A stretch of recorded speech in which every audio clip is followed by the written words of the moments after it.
Happy Friday everyone! Today gagawa tayo or tuturuan ko kayo kung paano ako magluto dito gamit ang microwave. Kasi dito bawal magluto na gamit ang kahit na anong lutuan. So I have no choice pero gamitin itong microwave. This one is provided by the company at saka yung ref. Kaya at least maski pa paano nakakapagluto tayo at nakakakain tayo ng mga bagay pagkain na gusto natin. Iluluto ko ngayon is itong bulldog spicy ramen. Nasasamahan ko ng itlog. At wait, meron pa pala akong cheese. Bali na ba yung kung uobrahin din kasi ayun nga, bawal magluto dito kasi meron tayong smoke detector dito and at the same time pati sa kwarto ko. First step is magpakulo ng tubig and then iset natin ang ating microwave ng hanggang 5 minutes para mapakuluan lang ang ating tubig.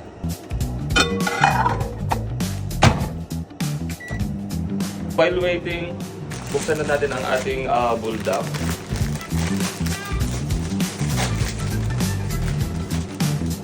Medyo na-miss ko mga noodles that time. Cheat day. Always cheat day. Na-miss ko mga spicy noodles. So, mag-bulldog tayo. Itong kulay dilaw na ito na lagi kong nakikita sa TikTok trend. So meron din pala tayong fire blanket dito for emergency. Kapag may sunog or anything, pwede mong ipang tapal mo latan. Cover mo katyay. And at the same time, meron kaming fire extinguisher dito sa bandang gilid. So in terms of emergency talaga, medyo secured car, alam mo yung first step na gagawin mo kung paano magpatay ng sunog. So very strict sila dito in terms of precautions. And while waiting, meron akong choco cashew cookies here. Tara, kain muna tayo. Merienda.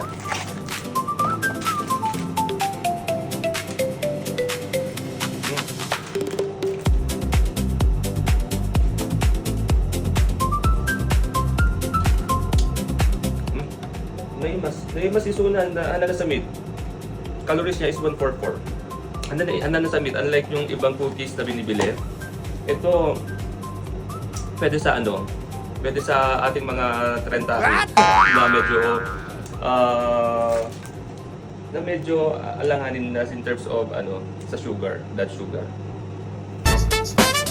So sisilipin lang natin. Kita-antay lang no tagbureke.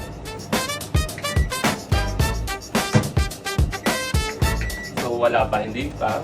It means kailangan pa natin mag-adjust ng another 1 or 2 minutes. Di ba ako nakapag-try magluto dito ng gulay? Gusto ko siyang i-try kung paano, kasi kailangan mo lang naman ng pahit ng tubig, ilagay yung mga gulay, tapos templahan mo lang ng kung anong pang-templa mo. Like sa akin, as an Ilocano, mahilig talaga kami sa bagoong. Parang gusto kong magluto ng inaburaw or alam mo yung masabaw na gulay ng bunga ng malunggay. Yun, namiss ko na din yun eh. Pero feeling ko kaya ko siyang gawin dito, gamit ang microwave. So nalagay ko na pala yung noodles niya sa loob kanina. Hindi ko siya na-visualhan. Medyo agurate pa ito another minute. Magdagdag tayo ng another 1 minute. Check natin yung noodles natin kung okay na siya. Para sa akin okay na siya. So tanggalin natin sa loob. So kung paano natin ma-achieve yung parang pouch egg or like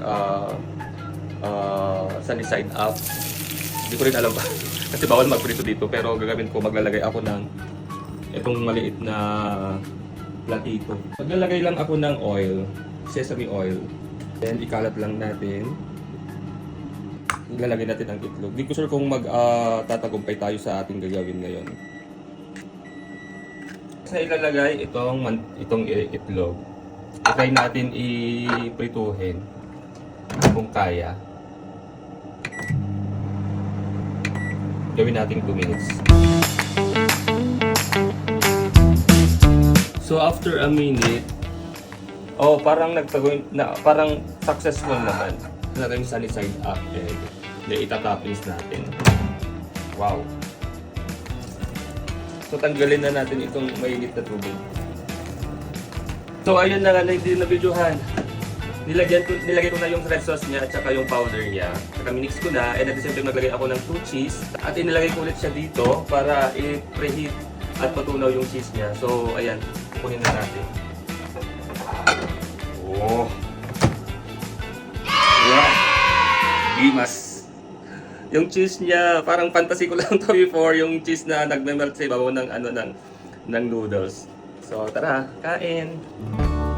Mangan, pangal daw, soft drinks. Oh.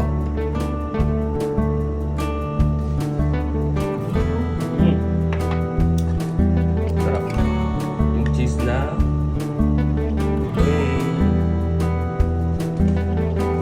First bite.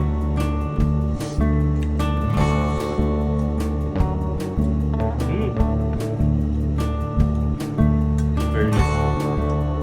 Sa baligayang like yung cheese niya, it adds flavors talaga. Ang sarap. In fairness, tatak lang ma-appreciate na imas dito yung buldak nga kulay yellow.